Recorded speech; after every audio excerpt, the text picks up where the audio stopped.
Okay, so I guess since how we have this COVID-19 and we have to stay in, I'm stuck here in the garage.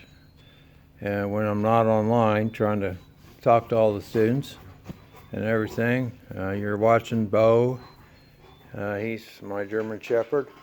For those of you probably know or remember Mr. Donner, he used to be Mr. Donner's before he had an accident and passed away.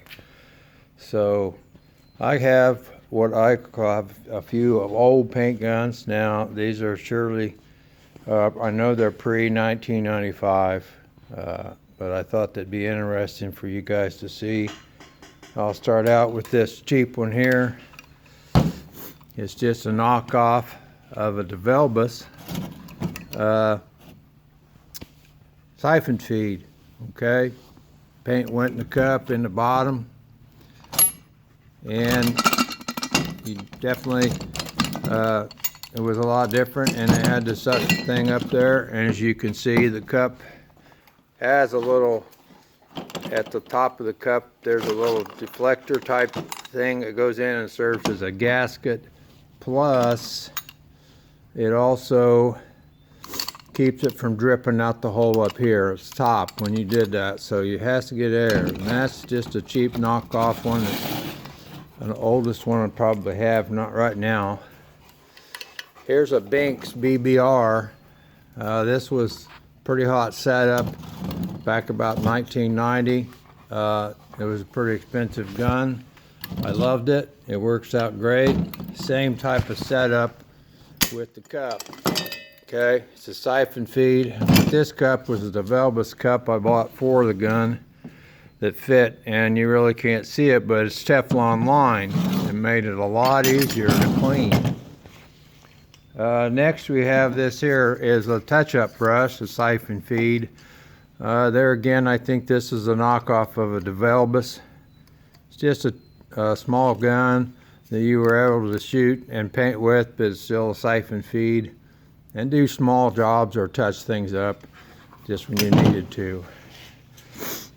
The next gun here I'm going to show you is a Matson. Okay, now this one was probably one of the last ones I bought, and this one is kind of unique and weird.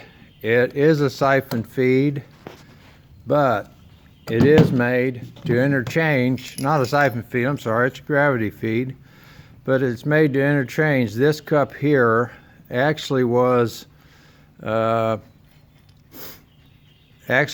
the paint or any base coat color, anything like that.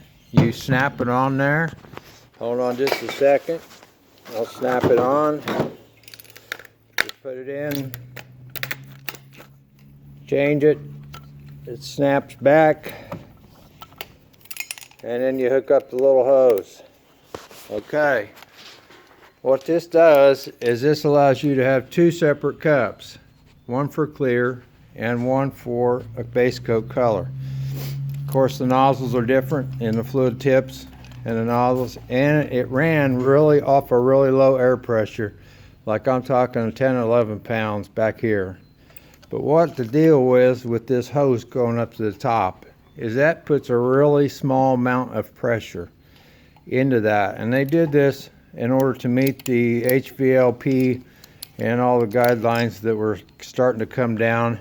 It is a little different. It is, like I said, a siphon feed. Now up in the top there's a little check valve that won't let any paint go back down into it, but it did make it pretty nice, and it did do pretty good for its time and what it was. So it's pretty good. My all-time favorite one that I had that I like to use was this one right here. It's called an AccuSpray. I think that 3M or somebody must have bought them or makes it or something, but it's a plastic. Okay, now the one 3M makes right now has disposable tips and stuff for primer mostly. This was not. This actually was a siphon feed, and there again you can see the little hose that went around. Has a check valve, and what it did was it pushed about 3 or 4 pounds of pressure in the bottom. Okay, and that helped the paint come out instead of having to siphon and pull it up. it is made this way because there's an O-ring that goes, Bo, we're not playing right now. It's all he wants to do is play. It does have an O-ring inside here, and the way this thing is all made and shaped is so when you pulled the trigger, you did not have that of a big blast of air that kind of builds up in a lot of paint guns. So I love this gun. You could paint a lot on a vehicle, and it held a lot. It's light. I loved it, and I have at least 4 different tips and needles and fluid nozzles that you could change out. So let me know what you guys think about this stuff. I'm just trying to entertain and trying to be out here with Bo. And by the way, Bo bit me on Friday, so he's a little temperamental. So